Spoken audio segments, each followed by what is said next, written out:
And Cynthia will be here shortly, she's just running a little bit late. Okay. She did ask if we could go down to the updates on the agenda for Ken and Sandy to start the updates. Okay, so she must have some information with communications and all the other stuff. Maybe, Okay. yeah. So why don't we skip down to item 5, if no one has any objections.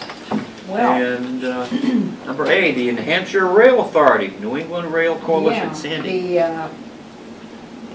That organization is very happy because the Governor and Council have accepted a grant from the federal government to study that rail corridor from Boston up to Manchester. Okay. And they're hoping to figure out what to do from Concord after that. But the problem is it's been, you know, difficult to study and figure out the economic impact and all of that. So they're happy that the grant came through. Department of Transportation is very supportive of it. And they use toll credits as the match for the federal money. So that's good. Yeah. So Very good. I'm happy.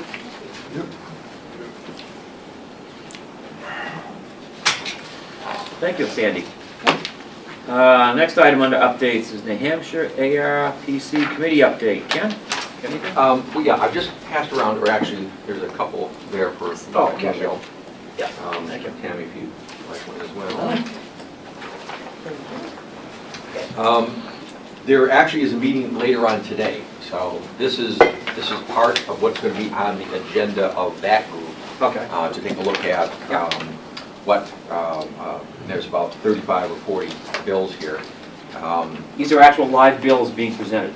Yeah, these are LSRs that have graduated to actually be bills. Remember, at the last meeting, I think I handed out sort of a list of a whole lot of LSRs, but all they had was one little sentence, so you didn't necessarily know, or the sort of title of the LSR, so you didn't know exactly what it was that was going to be proposed. Well, This has titles, but it doesn't have. yeah, would you give us a definition of these little symbols? Oh, I certainly can. Okay. IGL is all. Actually, if you go to the very last page, and at the bottom left, there's a little key. So if you see an RC, that stands for regular calendar. If you see a CC, that stands for consent calendar. VV is voice voter. Sometimes it sort of looks like a W there. M majority, SC is Senate calendar. OTP is actually ought to pass. Ought to pass. Oh, you know what happened is I changed some. Yeah, that was my fault. I'm sorry. Ought to pass. And ITL, inexpedient to legislate. My apologies. Inexpedient to legislate. Inexpedient to legislate. Yeah. So that's almost the same as killing a bill. Oh, okay. Thank you. I'm sorry. So those are the. So if you look at the very first one on the first page, House Bill 144, it was voted by municipal and county government, which is the committee that's mentioned in the center, as inexpedient to legislate. Let's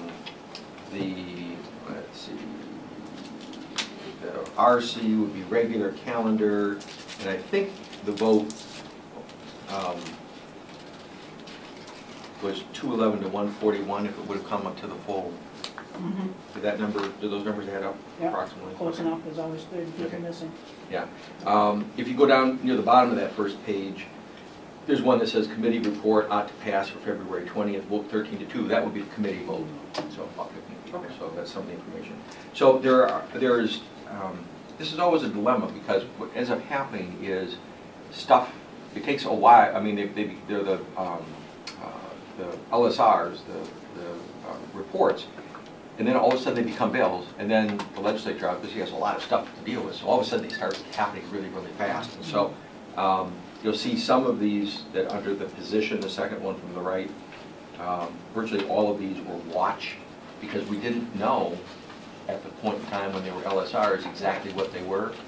We are now meeting again today, and one of the main agenda items for the Association of Regional Planning Commissions is to go through all of these to see if I think everything's printed now, right? now that we know what they are, whether we have any position on it at all. Some of these, it may be that they've ended up LSRs that we thought we wanted to watch turn out to be bills that we're not interested in or just not applicable. Some of them we may just want to watch, see what happens. Some of them we may want to oppose, some we may want to support. And those recommendations will be coming back. So That's the list. The first batch of them are House bills, and then the second batch, starting on the 3rd or 4th page, are Senate bills. So the other thing, that was me going off.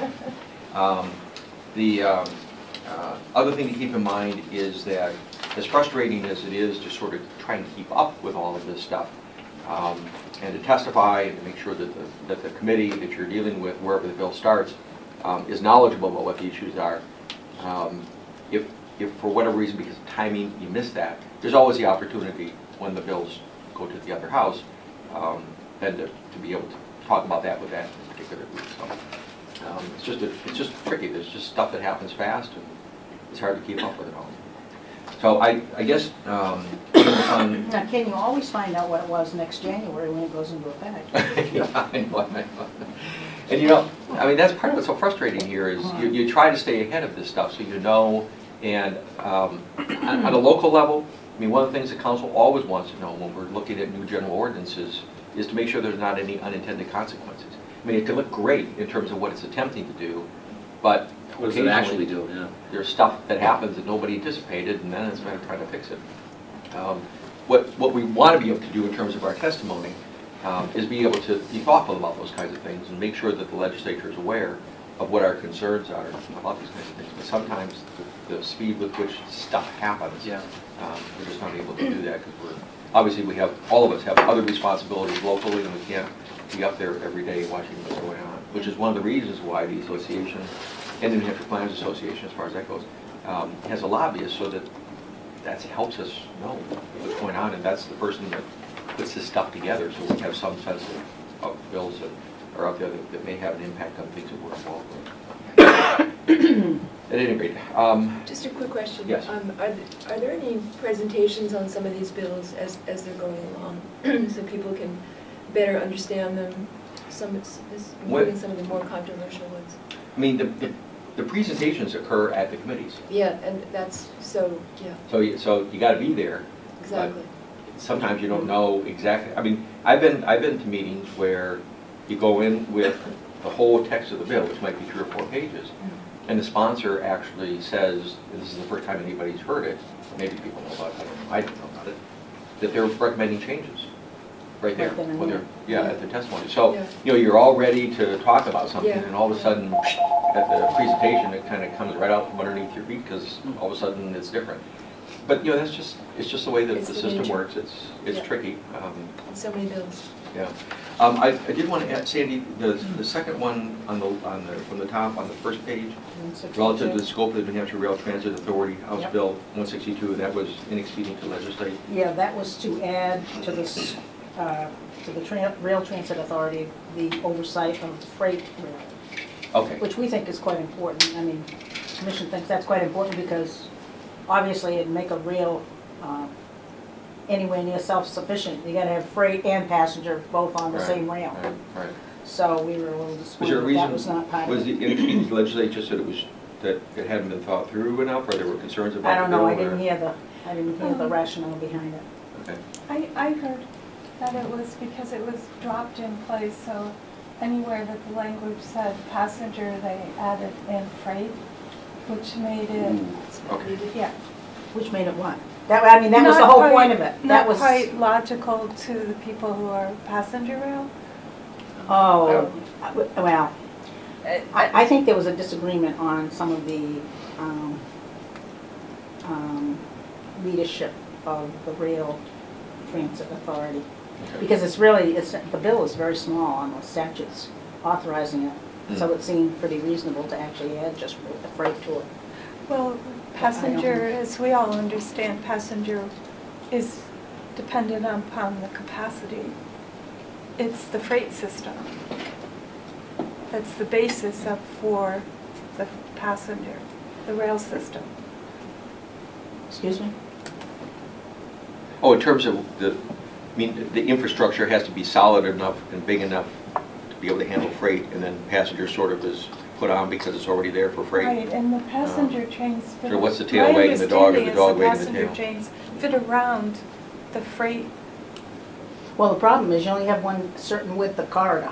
Right. And so you have to make the rail strong enough to handle both, like you did in the old days. I mean, this is not inventing science here. In the old days, the rail handled both. And that's Right. why the rail card is so narrow, frankly, because you had everybody using the same rail and you just had to have scheduling. I think the other thing Which that they all can do become a problem computerization now. is also the height of bridges. I mean, the double Right. stacking and of some Right. stuff and all the rest. So, Right. at any rate, I think up in this neck of the woods, we've been concerned that people pay attention to freight. I mean, as Absolutely. passengers, that certainly is important, but from an economic development perspective, having our businesses have the options Yes. of being able to use rail is really, really important. So, Look, that was, actually, that bill, and I don't know if you were there, Cynthia, but that bill was actually one where the sponsor came in and asked him to kill the bill. oh, okay. So apparently he had Second some thoughts or conversation with concerns? somebody about something. Okay.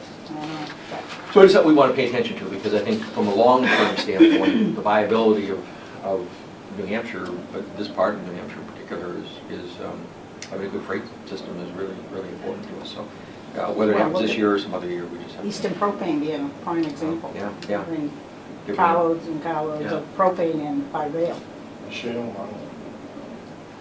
So, So I guess what I would suggest is if you have, again, what I'm trying to do is make sure that I'm representing not only sort of my thoughts, given my perspective, City of Rochester, things of that sort, but if any of you, as you look through these, and you go online and read the whole text of the bill, if you have any thoughts or concerns, please let me know. I'd be really happy to. I'd like it, I know you're meeting today and Yes. I'm not going to be there, so on the What number? It's Could we just go sequentially? House Bill 617. 617, okay. Yeah, Sounds and good. that's Representative Campbell, it's increasing the rate of the road toll, increasing the vehicle registration fee, and establishing the New Hampshire State and Municipal Road and Bridge account.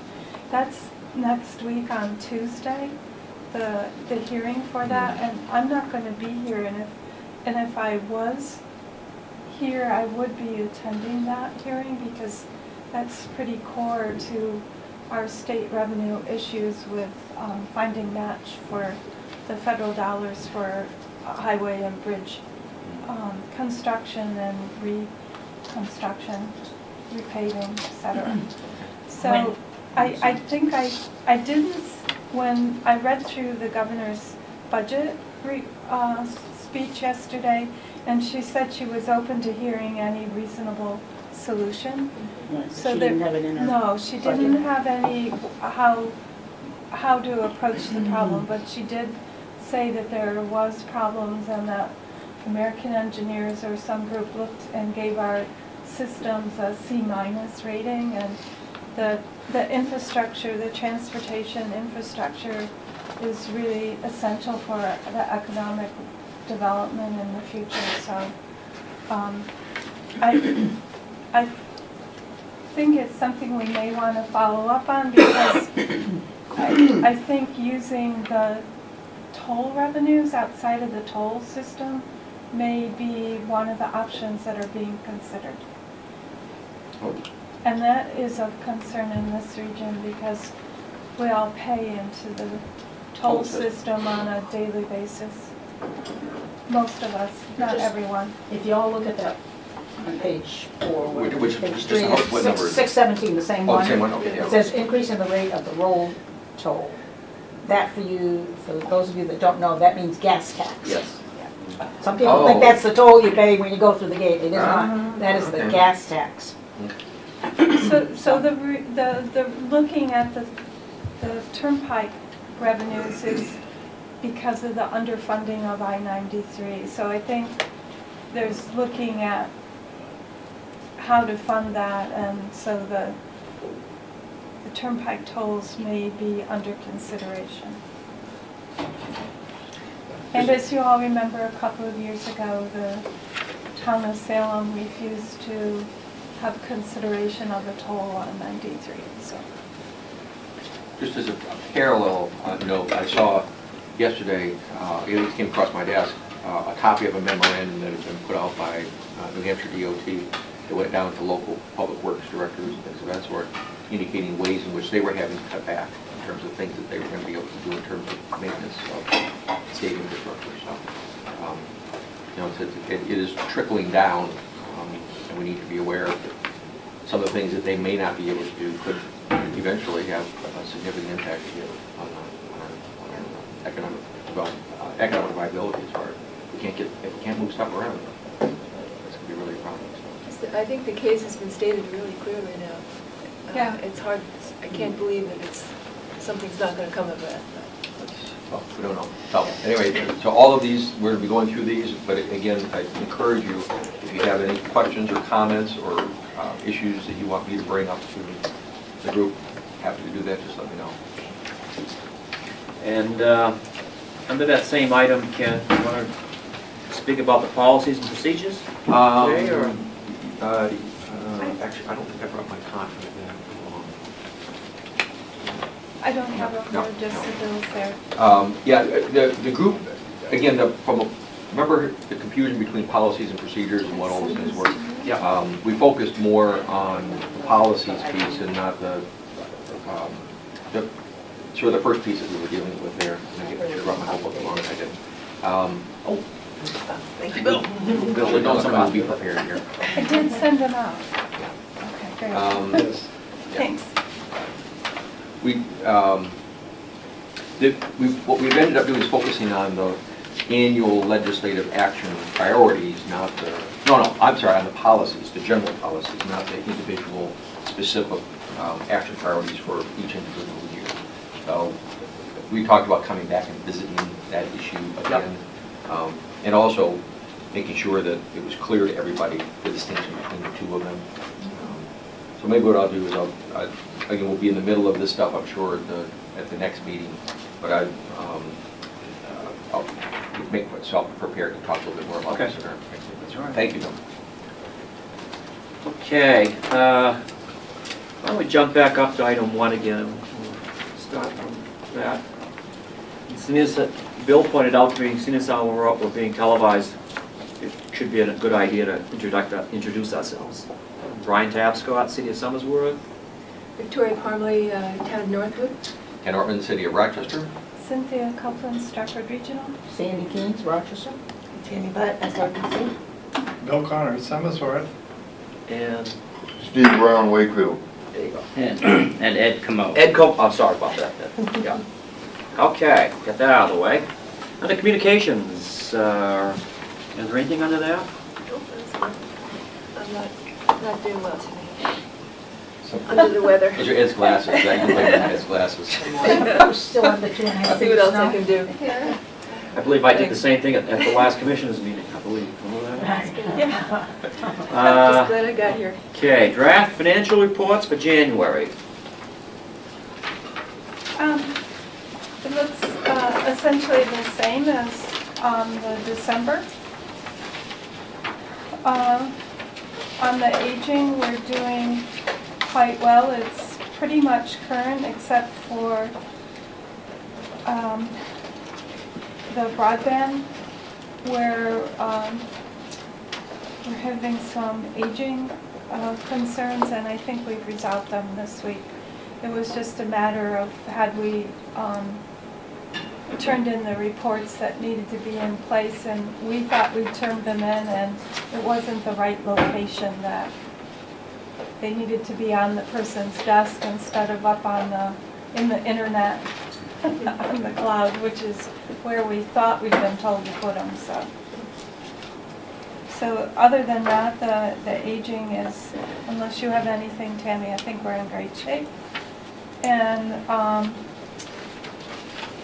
we're adjusting the billable hours, and we're up 10% this month on our billable hours, more than 10%. So, and it should be higher next month as well. So we're making a concerted effort to complete our tasks for UPWP and ensure that the money is properly spent. Any questions? Comments? And I just wanted to add that I now am adding in-kind match reporting in the QuickBooks, so you'll see it on your profit and loss statement. I just have a comment in there. I figured out how to add that because I want to put everything in our software system to track it. So it was a little challenging, but I think I figured it out finally. And it's part of our audit request to keep in compliance and up with the changes. So you have a complete picture now. Thank you. You're welcome. Okay, moving right along. Tammy's been doing a great job. Okay, Yeah. I had no doubt. Yeah, she's almost a year now, right? Almost in April. it'll be- Yeah. Wow. No. Yeah, so we're starting to do some of the extra things that I was hoping we'd be able to do now Excellent. that she's, mastering the regular stuff.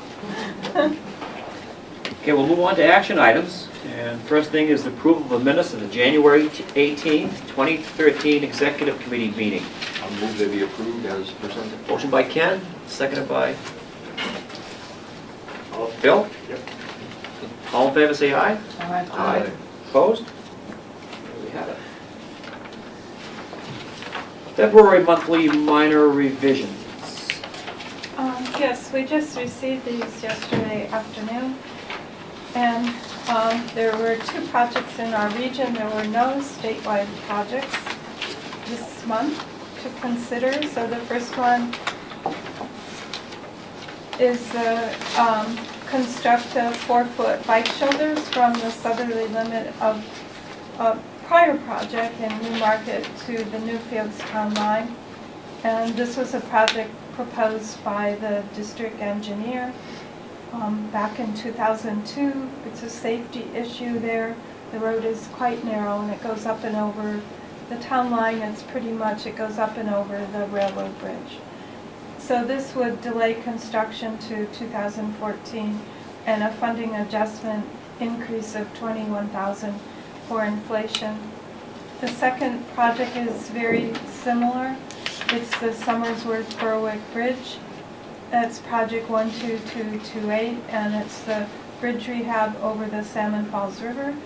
And this is being jointly funded by Maine and New Hampshire DOTs. And this also delays construction to 2014, and what you're seeing is a $64,000 inflationary increase. And if I could point that out also, that $54,000 increase does not come from the state. It comes from the increase on the city's part, Somersworth, I believe. At least that's what I heard anyway. Okay, thank you. Any news as to when Maine DOT would be having a town meeting again to go over the details of the scheduling? In Berwick? No, I don't, but I know Foster's.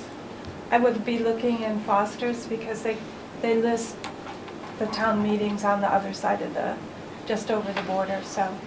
And the ITS is a situation that we should keep an eye on as far as that project. With all the traffic that does come through town, I think it's up to 14,000 per day. Okay. So it's sort of paramount that people have a way to bypass if needed. So ITS is important. Okay, so you're looking to make sure there's a ITS component in the project. Okay, we'll follow up on that. Mr. Chair, I'm prepared to make a motion. Okay? A lot of these things that we deal with are just pretty straightforward things. Now, both of these projects, I've heard some pretty impassioned pleas on the parts of folks representing these communities, and both of them have taken a really long time. This is delaying them yet again. I don't know that we're in a position to change that, but I think at least many of my motions are just to sort of recognize the reality of doing this stuff. I would like it recorded that this is going to be a very reluctant motion to endorse the executive director's recommendation approval of this. And I would like to suggest that a letter go from the Regional Planning Commission to the Department of Transportation indicating our interest in these projects moving ahead, and we're asking the department to pay a lot of attention to prioritizing these things so that now that it's 2014, in both of these cases, that it really gets done. Yeah. I believe the second delay, as far as the Somersworth, New Hampshire, Berwick, Maine bridge, comes from the part of the state of Maine itself. It's putting this off for another year, I believe. Was there a second? Oh, I'm sorry. On Ken's I'll motion? second. Now I can speak. All right, I also have a comment. The Newmarket project isn't the one between Durham and... Oh, it's Dover. not? Okay. Durham and Newmarket, it's the one south of Newmarket, and the delay on this one has been with the town. Okay, So there's been a lot of my misunderstanding. Thank you. Delay on this project because it switched from a district project to negotiating that it would be a municipally managed, and then the town of Newmarket was doing their downtown, and then they've had some administrative changes, so I just sent out a email yesterday reminding the town that this is getting down to if they don't get the project done soon, the monies are at the end of their term of life, so. Okay, so in both cases then, Yeah, we got a main issue here and a town issue here. Yes. So I guess what I'd like to do is modify my motion to be sort of the regular motion. I But second it's- About my the concerns. modification. I apologize. And I then- thought it was, because we Yeah. dealt with that other one so many uh-huh. times. And the new town administrator is just encountering this, so we should give him space Okay. to get this resolved. Okay. Do you agree with my modified I do. motion? So a motion's been made and seconded. All in favor, say aye. Aye. Opposed? Okay. Mr. Chair, I'd also like to note, I think the town of Berwick has also been having some turnover, Yeah. and that slows things down Quite a at bit, the yeah. town level, Yeah. so. Although I don't believe the town of Berwick Is involved in it the way we Yeah, are? and as far as cost goes, I don't believe. Okay.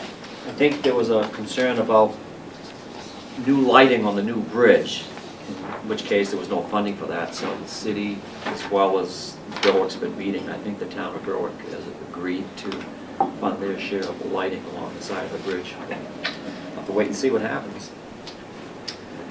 Okay, item 4 says discussion. I don't think there's anything goes with it. There wasn't any discussion items Okay. that I was aware of, so All right, well, I just left it on the agenda in case there was any. jumped on to 5C, the executive director's report.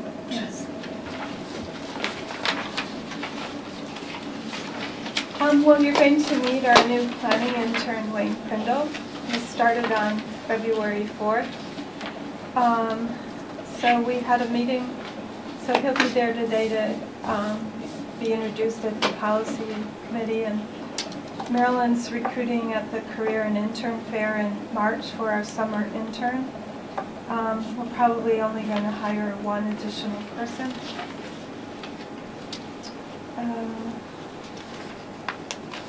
And everything else, the new grants, we received confirmation that our Oyster River Local Advisory Committee River Corridor Management Plan is going to Executive Council for approval, and that's for $10,000, and we have matching $3,500 from our communities to help out with that.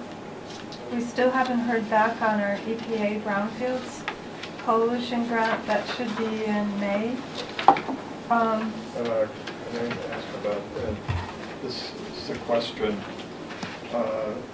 whether or not it gets approved, the funding, this will affect whether or not the Breton cleaners would be addressed down by the bridge, the hazardous waste site. This funding is tied into the sequestering. We talked about that before, and if it does get cut, then this hazardous waste site won't be addressed. Is that a possibility? I don't know. You have to go in and look at each agency. Out there, if you go to the congressional site, I think you can find a list of what the cutbacks would be in each agency. For instance, at federal highways, they're exempted. Federal transit, US DOT is exempted. So there isn't an impact from sequestering. they were set aside. So you can go in and you can see a list of all the different programs for each agency and see what the approximate cuts are. So most of those are the same percentage cut. So that's the best way I could advise you. But the bigger issue for a lot of the agencies with their funding of projects is the continuing resolution. So the sequester is March 1st and the continuing resolution is at the end of March, I think the 27th. And they've been advised by the Office of Management and Budget not to expend more than a certain amount because of they may need to be cutting back. So grant programs aren't being issued, the funds aren't being issued until this is resolved. So that's the bigger issue right now.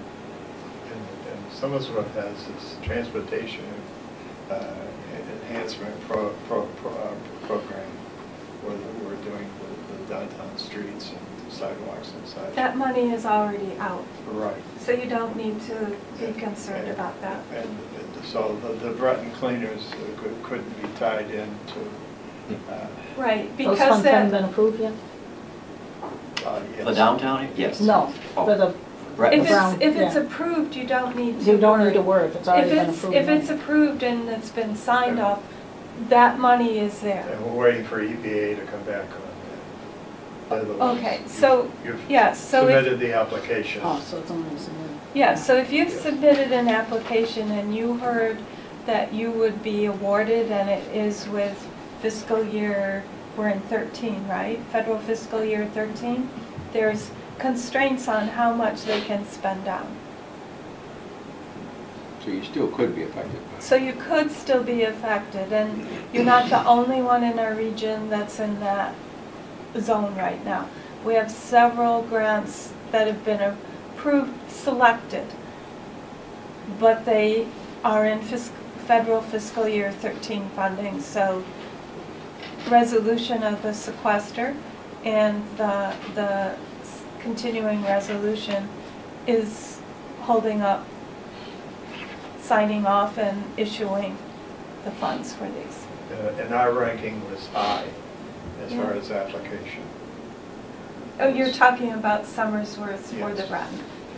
I'm not aware of that, but you're not the only one in the region Okay. affected. Thank you. Yep. So it's hitting everyone equally, except for transportation where those funds are not subject to sequestering. Thank you. Okay, that's it. That's it? Yep. All right. How those glasses working? Not so good, No. not so good. I appreciate it. Okay. Anything on other business? Would like to comment that the executive director's report was outstanding. Yeah, it really was. Oh, thank I you. have a lot of, Shows a lot of work. Oh, Just- I'm sorry, I need to go back, I didn't finish up, I got off track with the sequestering. Okay. On the new grants, we're working with Rockingham Planning Commission. Kyle is working with Julie LeBranch, who used to work over here. And this is part of the UNH Stormwater Center and Great Bay National Estuarine Research Reserve project to work with some communities over several years to install some green infrastructure projects. And the technical assistance information has been sent out to all the communities in the coastal watershed, and if any community is interested in having a project that can be on the ground, ready to go, in place over the terms of the contract, please contact Kyle. So the subcontract is for 2 years, and we're working on event coordination and training events. So we still haven't received a signed contract, so this is an issue for us that we don't have a contract in place that's signed. So we're may not be putting in as much work as we need to right now because we can't do the work until the contract is signed. And then Can I ask a question about that? The term green infrastructure, from a planning perspective, a lot of times we've been using the phraseology low impact development. Are those the same thing, or is this sort of a subset of that, or do you know enough about what we use acronyms and terms, and they can mean all sorts of different things to different people. I just don't know enough about what the real meaning of green infrastructure is. Yeah, I was wondering that too. Great minds. we weren't directly involved in how this was formulated. Okay. I know that the Stormwater Center and the Estuary Research Reserve are really hard on low impact development, Right, and that's fine. they have training courses in it, so I'm not really sure whether they thought green infrastructure would be broader in concept and be able to include other technology and practices beyond low impact, so I mean, another possibility that's is... what I'm thinking, is it's a broader term. Okay. Because low impact development could have to do with sort of private development. Green infrastructure might also have to do with more municipal type of things. So, would it be possible, since I think there's an article on one of the governing magazines, Ken. oh, they talked about this? Yeah, talked Okay, I about may green miss that. infrastructure. Would they be that? Maybe Kyle could, 3 or 4 I don't want to months spend Yes. a lot of time on it, but maybe before our next meeting, Yes. just a little bulleted kind of a thing that Yeah. educates us a little bit more about And that. I'm also curious, what towns would be eligible All for the that? coastal All- towns. all the coastal So towns. everybody in our region is eligible, because we're all Yeah, when coastal you say- watersheds. Okay. How far Region, west is entire, all of Strafford County? Yeah, that's the good thing about our region, it's all within the coastal watershed. Does that include Norfolk? Yes, Does that include Norfolk? Yes. In that case, okay, thanks. Yeah, because it's the lamprey and... Sure, just wanted to be sure. And then the town of Durham asked us to prepare maps for one of their chapters in the master plan. So this is just a small local contract, and so this work is well underway, and that's all set. Can I ask a question about that as well? We were having problems with plotter. Yep. Are we going to be able to work around that in order to be, because I know when you Oh, provided they're maps to only- us in the city, it was very, very helpful for some of our master plan work. So. No, these maps are all designed, we're designing them to fit within a regular legal Oh, okay, okay. paper, I asked letter the same size, question yeah. of Dan. So the largest ones we'd be doing is 11 by 17, Okay. and you know how we fold Yeah, those. yeah, yeah. Okay. So, yeah, they want them sized, not the big one, they want them sized and designed to fit within a document. Okay. Yeah. Thank you. So Bill? they're a little special request on that. We could jump back to that Rockingham Planning Commission. You state that you're hesitant to work without a contract. I'm not hesitant, we won't work without a Okay, signed good, contract. that's what I wanted to hear. They have a different audit world, in other words, they're not in compliance Well, with certain items dealing with well, this. I wouldn't want to say that for the record, because we have Different auditors look at things in different ways, the same way Okay. different attorneys might look at things in different ways. Okay. But yes, our there's auditor- other interpretations, and Just our to make sure we're- interpretation is we don't work without a signed contract. Okay, thank you. Yeah. Okay. Could you talk about the cloud just a little bit? Because you've really been weighing these things. Yeah, the last time we bought a server was right after I got here. I think in 2000, maybe 99, early 2000, and we need to get a new server, and I'm very hesitant to just go out and buy another server before I have more information about what it would be like for us to be using cloud services for our, having our files out there. And so we're meeting with our service consultant who does our maintenance, and we buy a lot of our hardware, computer hardware from them.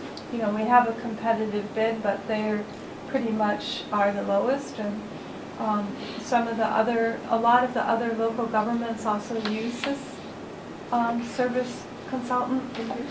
So, in fact, they've heard about them from us. So they have a really good record, but so it's not their service or using hardware. I just feel before we make another long-range commitment, that we really need to look at what our monthly costs are for service, what the capacity is, because our files are growing extremely fast, and so I don't think we're going to manage another 10-year cycle, and just the difference in what's happened between 2000 and 2013, it's a miracle that our server's still up and functioning.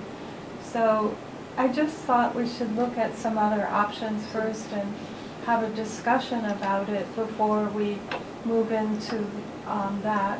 And the other situation is, you know, one-time capital costs are challenging for a smaller organization, and so if we could find another source of providing the same service that's a monthly cost, maybe that's the better way for us to go.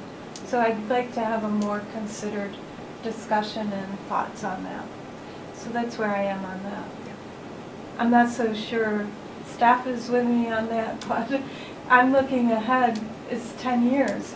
You know, where do we want to be in 8 years from now? Do we want to have a server, or do we want to have somebody else being responsible for backup and all of that? Yeah, you're planning. Yeah, I'm planning.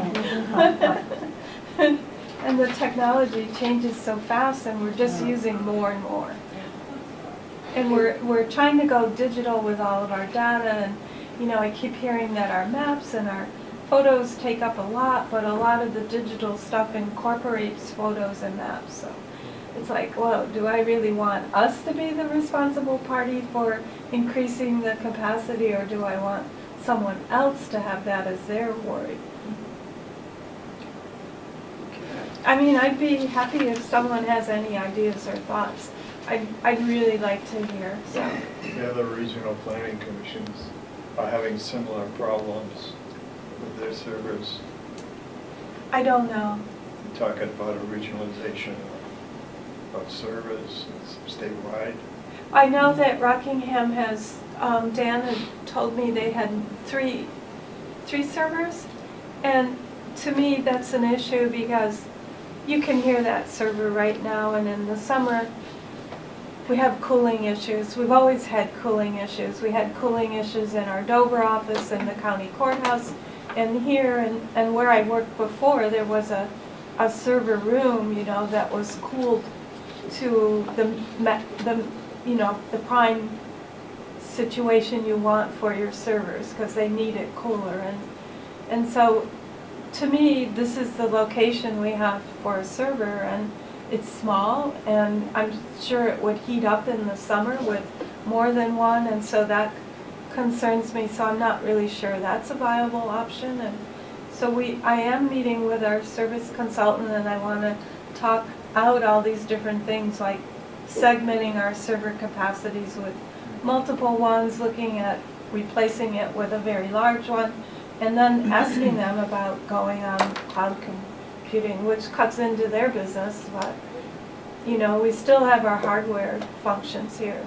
So I'm just trying to figure out, and I'd be glad to hear from anyone that's got some ideas about this.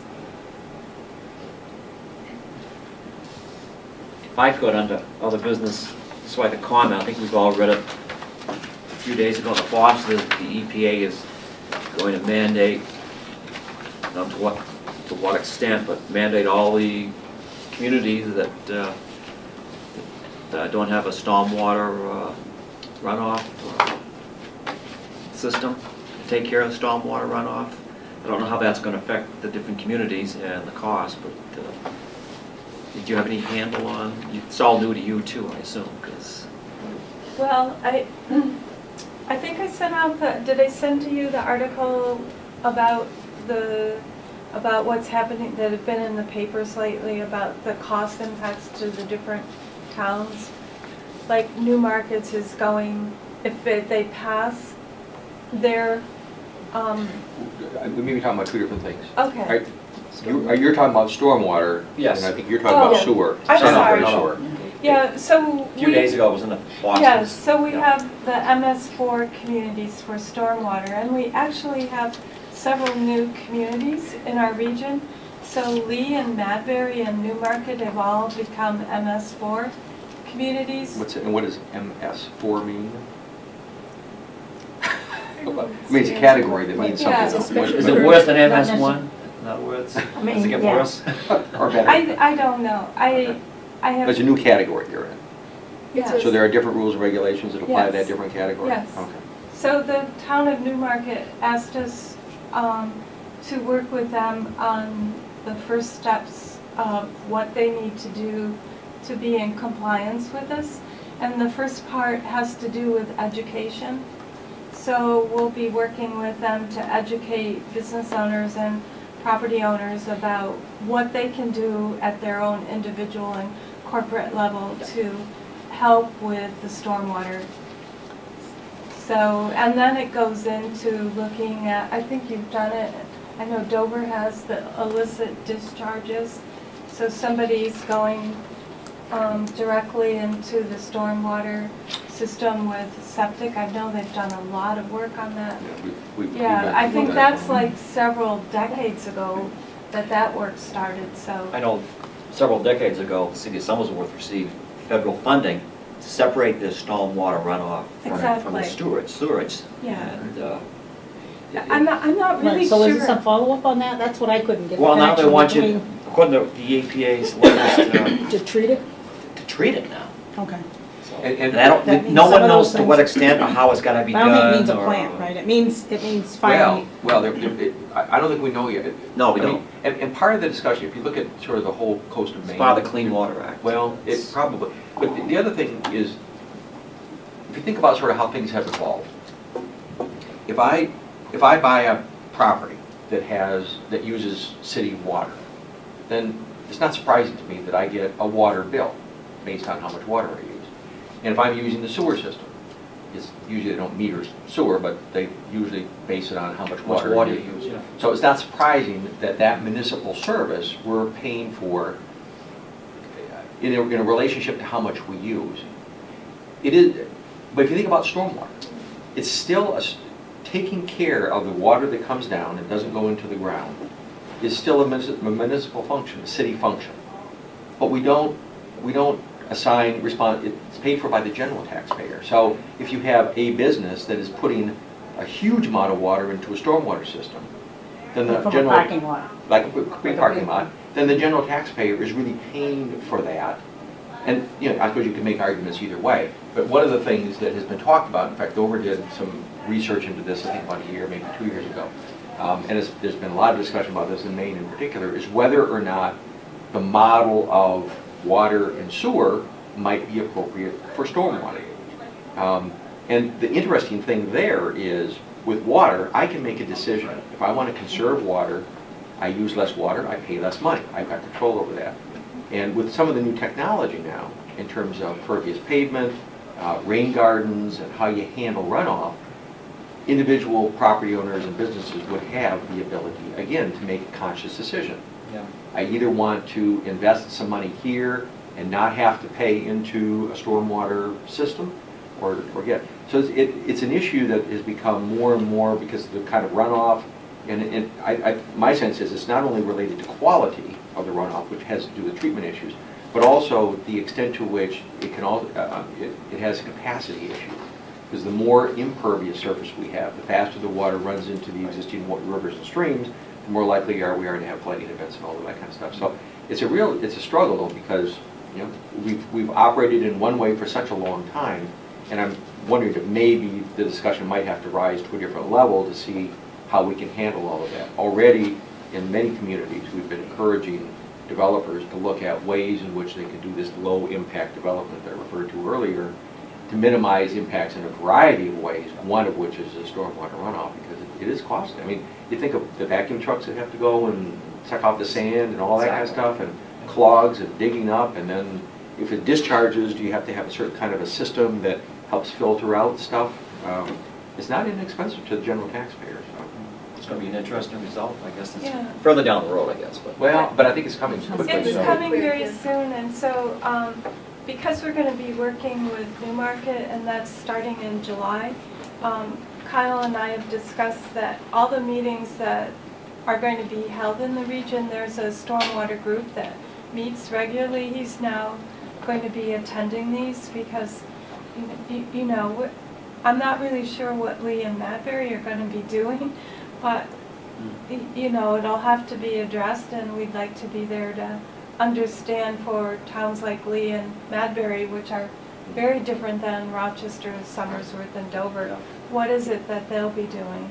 And then Durham's been doing a lot of work as well, and that's connected to their stormwater is connected very, as all of them are, with the wastewater system, just like Ken's discussed. So, You know, maybe this, what about for our annual meeting or one of our quarterly meetings, having a discussion, having somebody come in and talk about this issue?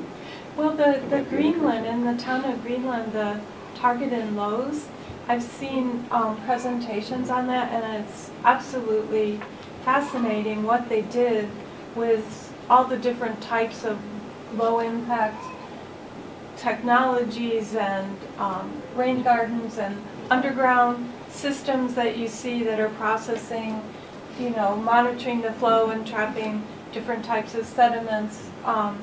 It's really informative to learn how complex this is. Yeah, imagine. Yeah. I would, yeah, if It'd be you a would good like to topic for a see meeting. that. I Okay. think it'd be interesting. Yeah, Okay, discussion, and it's, sure. we've now expanded it to some of our smaller communities, and I can't imagine what Madbury's gonna do, but we'll be working on it. Okay, just thought I'd bring that up for this talking No, purposes. that's good. Anything else under other business? Mr. Chair, if you're willing to entertain a motion to adjourn. I'll You accept did the a great motion. job moving us along here. Motion by Ken, seconded by Sandy. All in favor to adjourn, say aye. Aye. Opposed? I don't know why anyone would oppose it, but. Do you mind if I get you